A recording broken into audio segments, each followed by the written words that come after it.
All right, today is Monday, February 27th. Today was an okay day. We had decent price movement, decent price action today, and I waited for higher quality setups today, and what do you know, it paid off. So what we are looking at today is I was up today $70. 4 trades, 3 winners, 1 loser, and generally higher quality setups today, as you will see as we break through these today. Still trading micro E-minis. Still learning how to trade futures, how to figure it out. But I actually had some setups today. The first setup was at around kind of the 10 o'clock to 10:30 range. We were approaching, let's see, I had a resistance level at like 40.25 or 40.24. And around 10 o'clock, we tested it for the first time, had a decent sized wick the first time, and tested it again for the second time, rejected. And I didn't play off this second time. I still wasn't convinced after 2. And then, what do you know, on the third time, still had trouble breaking through that level, and I took short, and I got out pretty quickly. Obviously, hindsight is 20/20, but otherwise would have been a great trade to just hold. Now, I think my issue here was not having a target. I did have an entry, and my entry was pretty decent. I got in on the this third candlestick when volume started to pick up, but no target. So I didn't have really any expectation of where it was headed next or where the next area of trade volume was at. So I didn't have any guidance, and that's why I got out so soon and didn't have it set up very well. So overall, quick scalp, not too mad about it.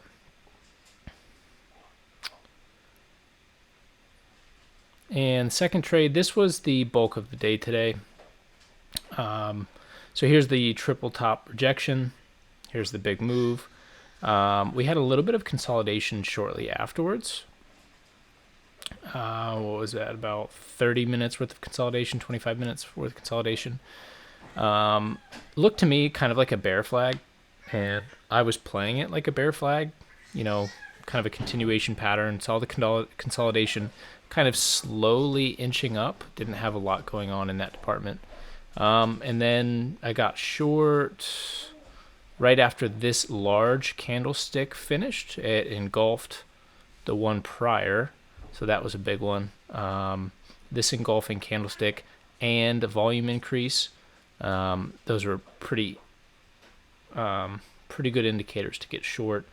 Ended up working out really well. Caught a lot of volume here. Had my stop loss. Where did I have it?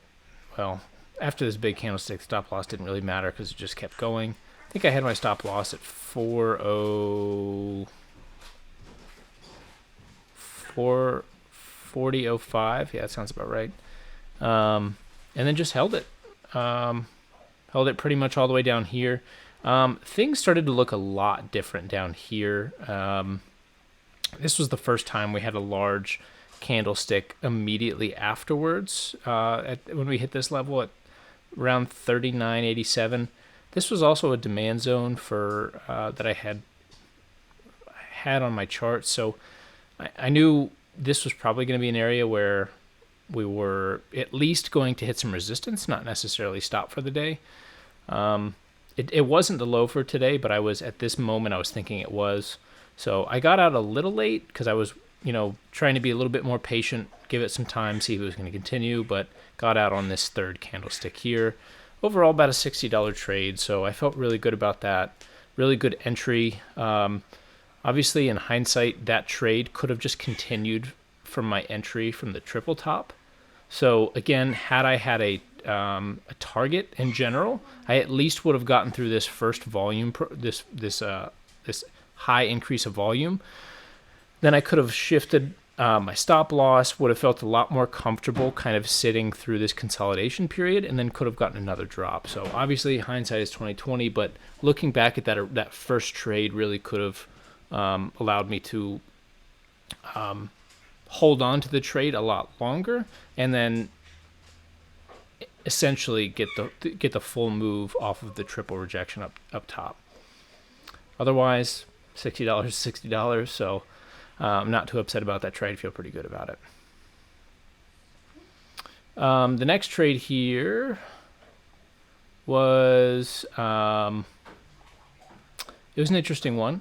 I'll zoom out here. So this is shortly afterwards, maybe 15, 20 minutes afterwards. We're still at the bottom here, so we're still roughly around the 39.88 range. And at this point, this had formed what I was watching was almost a perfect double bottom shape. And I didn't enter till right about here. I was getting confirmation of an increase in volume. I was feeling confident. Everything looked good. The double bottom looked classic. I got my entry and noticed things were starting to turn around relatively quickly. Fortunately, I saw through this and I got out at break even. I moved my stop loss fairly quickly because things were being a little suspicious. So I got out for zero there. I mean, minus commissions. So I probably just lost a couple of dollars. But what do you know? The triple bottom happened today. So that was my next play. Was the triple bottom. It's interesting how we went from having a triple top, large move to the downside, and ended up having a triple bottom, and then the triple bottom actually making a decent move. So this triple bottom, I had the same issue yesterday in not trusting my setups and not having conviction that it still is going to work regardless of whatever fake outs or false breakouts the market is going to show me. This was the third move. Again, triple bottom is still super strong of a move. I just didn't trust the process after that third bounce and then had a really late entry. So I will say my entry was a little bit more disciplined, I think, because I waited till we got to, we broke this level here, which I don't know if you can call this on a triple bottom, but I think on the head and shoulders, or the reverse head and inverse head and shoulders, I think they have they call it the neckline right here, and they talk about waiting till price breaks the neckline before you get on in on entry. So that's what I did. I waited till this candlestick got to this level. The following candlestick broke above that, and then I got in on that candlestick. Once we actually broke that, I felt really confident in this trade. I set my stop loss to 3,992. So I gave myself some wiggle room here. Again, this was the play that I was banking on in the first place. I had high conviction in this trade, so I made sure to actually set my stop loss at a decent level. So the stop loss, 3,992. That was my level. Exactly my level, and I was patient with it. I allowed it to work.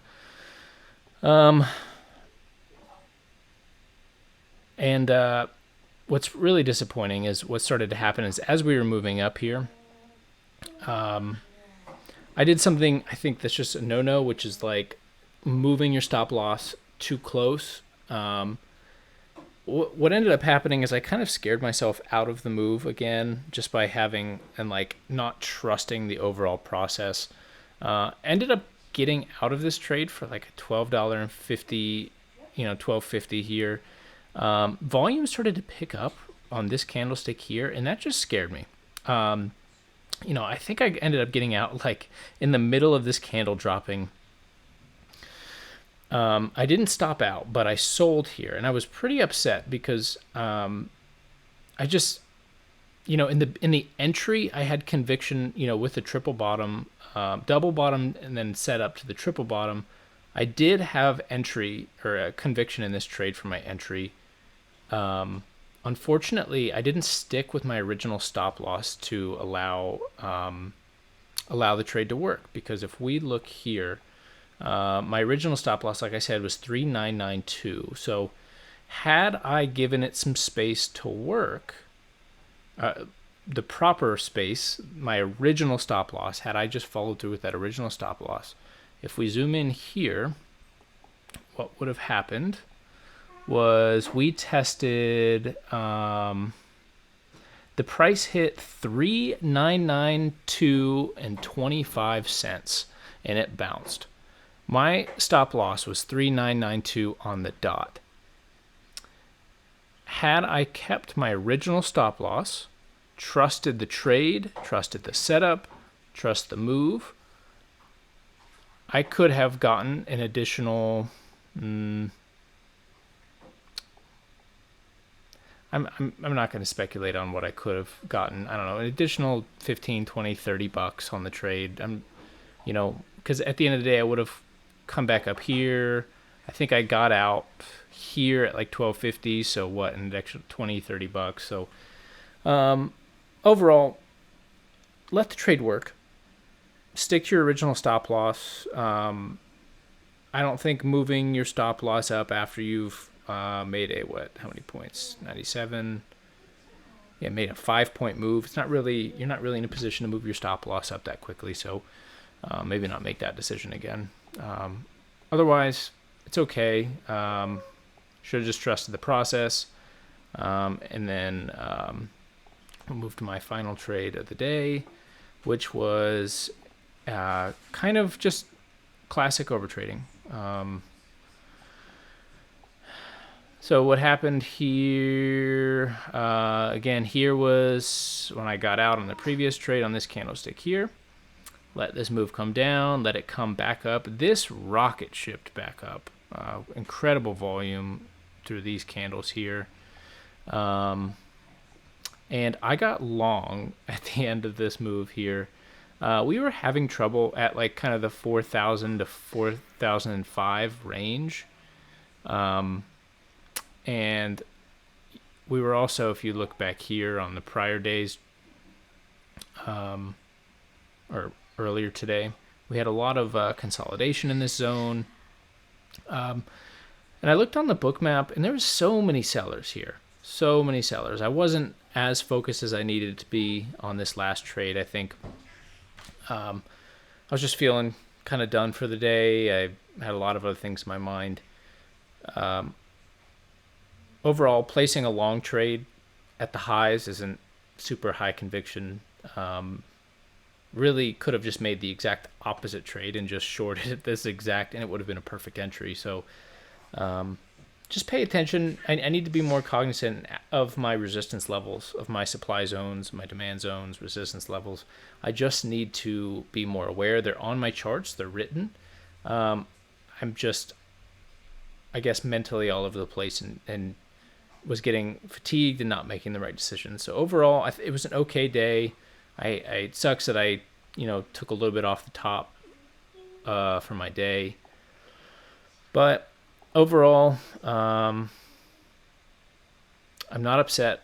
I'm still learning how to trade futures. I'm still learning how to trade in general. So I still need to be patient with myself and understand that this is a long-term game. And that's why I'm making these videos, to recap everything. Otherwise, that's all I have. See you tomorrow. Peace.